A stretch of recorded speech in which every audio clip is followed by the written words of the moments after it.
ارشاد فرمایا محمد عربی صلی اللہ تعالی علیہ وسلم نے کہ جو شخص نمازوں کی پابندی کرے، وقت کا بھی خیال کرے، اذان کان کے اندر پڑ گئی، اللہ اکبر اللہ اکبر، اپنی دکان بند کر دی،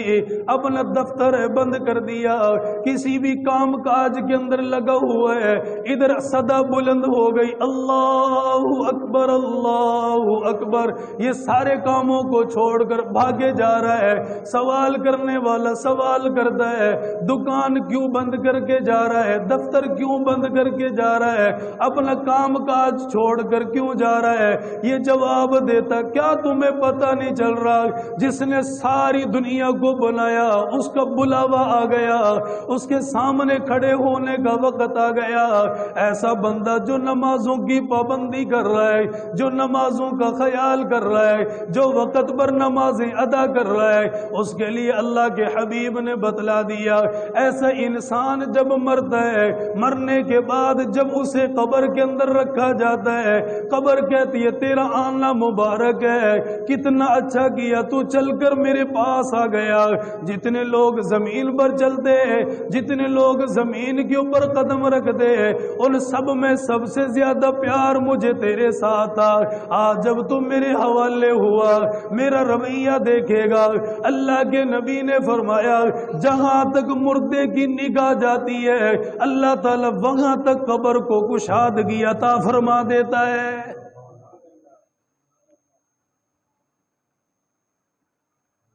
آج ولایت کا مقام پانا چاہتے ہیں بغیر نماز پڑھے،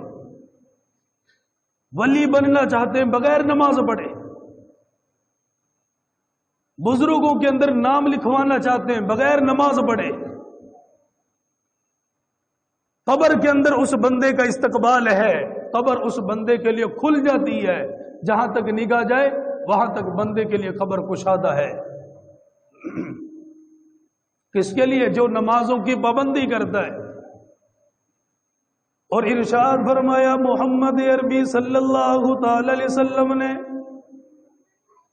جو نمازوں کی پابندی کرتا ہے، وقت پر نمازیں ادا کرتا ہے، اللہ کے نبی نے فرمایا قبر اتنی کشادہ ہو جاتی ہے، جہاں تک نگاہ گئی وہاں تک قبر کھلتی ہوئی چلی جاتی ہے۔ پھر اللہ کے نبی نے فرمایا جنت کی خوشبوئیں اس کی قبر کے اندر آ رہی ہے، جنت کا بستر اس کی قبر کے اندر لگا دیا گیا، جنت کے اندر سے کھڑکی اس کی قبر کے اندر کھول دی گئی ہے، اور اسے کہا جاتا ہے سو جا پہلی رات کی دلہن کی طرح، جس طرح پہلی رات کی دلہن کو دلہے کے علاوہ کوئی نہیں جگا سکتا،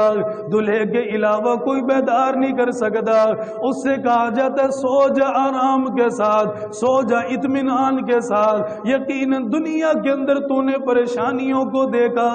دنیا کے اندر تو نے بڑے خوف کو دیکھا، دنیا کے اندر بڑی تکلیفوں کو دیکھا، کبھی بھوک کی تکلیف آ گئی ہے، کبھی کسی نے برا بھلا کہہ دیا، کبھی کسی نے دل دکھا دیا، کبھی کسی نے مار دیا، پیٹ دیا، ظلم کر کے چلا گیا۔ یقیناً دنیا کے اندر دکھوں کو دیکھ کر آیا، دنیا کے اندر تکلیفوں کو دیکھ کر آیا۔ اللہ تعالیٰ فرماتا ہے اب دکھ سارے پیچھے رہ گئے، اب تکلیفیں پیچھے رہ گئی، اب آزمائشیں ختم ہو گئی، اب تو یہ کہا جا رہا سو جا پہلی رات کی دلہن کی طرح، اب تجھے کوئی بیدار نہیں کرے گا حتیٰ کہ قیامت کا دن آئے گا، خود اللہ تیرا محبوب تجھے پسند کرنے والا، تجھ سے پیار کرنے والا، اس رب کے علاوہ تجھے کوئی نہیں جگائے گا۔ جب قیامت کا دن آئے گا اللہ تعالیٰ نماز پڑھنے والے کو خود بیدار فرمائے گا۔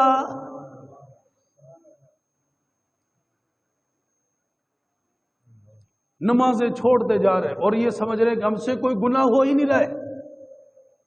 ہمارا گناہ ہی کوئی نہیں ہے، ہمارا عیب ہی کوئی نہیں ہے۔ امام الانبیاء تاجدار مدینہ صلی اللہ تعالی علیہ وسلم نے فرمایا جو نمازوں کی وقت پر ادائیگی نہیں کرتا، یا نمازوں کا خیال نہیں کرتا، نمازوں کی پرواہ نہیں کرتا، ایسے بندے کے لیے میرے محبوب نے بتلا دیا، فرمایا جب ایسا انسان قبر کے اندر رکھا جاتا ہے، قبر کہتی ہے کیوں میرے پاس چل کر آیا، کیوں میرے پاس آ گیا؟ جتنے لوگ زمین پر چلے، جتنے لوگوں نے زمین پر قدم ٹکایا،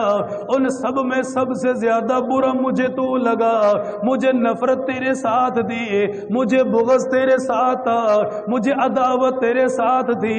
آج جب تم میرے پاس آ گیا میرا رویہ بھی دیکھ لے گا، نمازیں چھوڑنے کے بدلے میں کیا تکلیفیں مل رہی ہے، نمازوں سے دور جانے کی وجہ سے کتنی تنگیوں کا سامنا کرنا پڑ رہا ہے، نمازوں سے غفلت میں پڑ جانے کی وجہ سے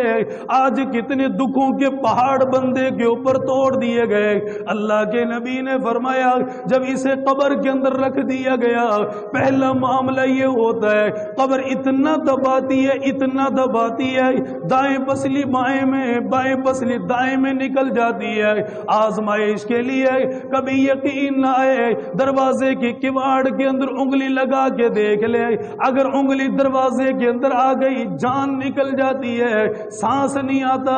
اتنی تکلیف گزرتی ہے، اندازہ لگا جس کی قبر چاروں طرف سے بند کر دی گئی ہے، جسے سانس لینے کا موقع نہیں مل رہا، جس کی ہوا کو بند کر دیا گیا، جس کا پانی رزق خوراک بند کر دیا گیا، وہ اکیلا قبر کے اندر پڑا ہوا ہے، روشنی کا انتظام نہیں، چراغ کا انتظام نہیں، لائٹوں کا انتظام نہیں، آج اکیلا قبر کے اندر پڑا ہوا ہے، اور قبر اتنا دبا رہی ہے، اتنا دبا رہی ہے، یہ دائیں پسلی بائیں میں، بائیں پسلی دائیں کے اندر نکل رہی ہے، یہ مدد کے لیے اپنے بیٹے کو نہیں بلا سکتا، یہ مدد کے لیے آج اپنی بیٹی کو نہیں بلا سکتا، یہ مدد کے لیے آج اپنے بھائی کو نہیں بلا سکتا،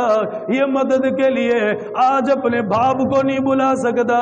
یہ مدد کے لیے آج کسی ایم پی ایم این اے کو نہیں بلا سکتا،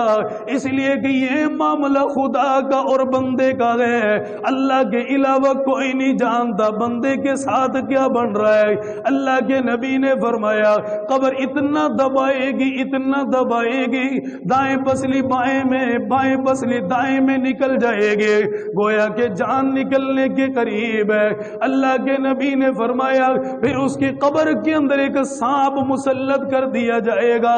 جو اتنا زہریلا ہوگا،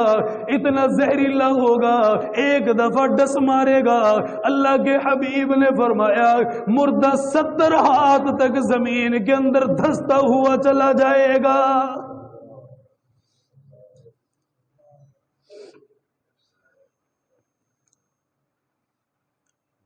اس باپ کو نیند کیسے آ گئی جس نے دیکھا 7 چارپائی پر میرا بیٹا سویا ہوا ہے؟ اس ماں کو نیند کیسے آ گئی جس نے دیکھا 7 چارپائی پر میری بیٹی لیٹی ہوئی ہے، نماز نہیں پڑھی، نمازوں کی پابندی کوئی نہیں؟ اس ماں کو کیسے نیند آ جائے گی؟ اس باپ کو کیسے نیند آ جائے گی جو دنیا کی تکلیفوں سے بچانے کے لیے نہ تو گرمی کو دیکھا، نہ سردی کو دیکھا، موسموں کی پرواہ کوئی نہیں، پاؤں کے اندر جوتا ہے نہیں، یہ پرواہ کوئی نہیں، اینٹیں اٹھا کر 2 منزلوں پر چڑھتا ہوا جا رہا ہے، کندھوں کے اندر گٹے پڑ گئے، پاؤں کے اندر سے لہو نکل رہا ہے، اتنی محنت کیوں کر رہا ہے؟ اپنی اولاد کو سکون دینے کے لیے، اپنی اولاد کو تکلیفوں سے بچانے کے لیے، اپنی اولاد کے لیے، تاکہ میری اولاد کسی کے سامنے دامن نہ پھیلائے، میری اولاد کسی کے در پہ نہ جائے، اپنی اولاد کو اتنا قابل بنانا چاہتا ہے، اپنی رات قربان کر دی، اپنے دل کو قربان کر دیا۔ اے کاش تھوڑا سا خیال آخرت کے حوالے سے کر لیتا، تھوڑا سا خیال قبر کے حوالے سے کر لیتا، تھوڑا سا خیال قیامت کے حوالے سے کر لیتا۔ یہی میری اولاد ہے جن سے قیامت کے دن ان کے بارے میں پوچھا جائے گا، بتاؤ نمازوں کی کتنی مرتبہ تلقین کی، بتاؤ بتاؤ کتنی دفعہ نمازوں کے بارے میں حکم دیا، بتاؤ کتنی دفعہ نمازوں کے لیے بلایا۔ اگر ایسا بندہ جس نے خود نماز نہیں پڑھی، اپنی اولاد کو نماز کے لیے نہیں بلایا، ایمانداری کے ساتھ بتا، جب قیامت کے دن سوال ہوگا کہ نماز کیوں نہیں پڑھی، اولاد کو کیوں نہیں بلایا، اب ایسا بندہ قیامت کے دن کیا جواب دے سکے گا؟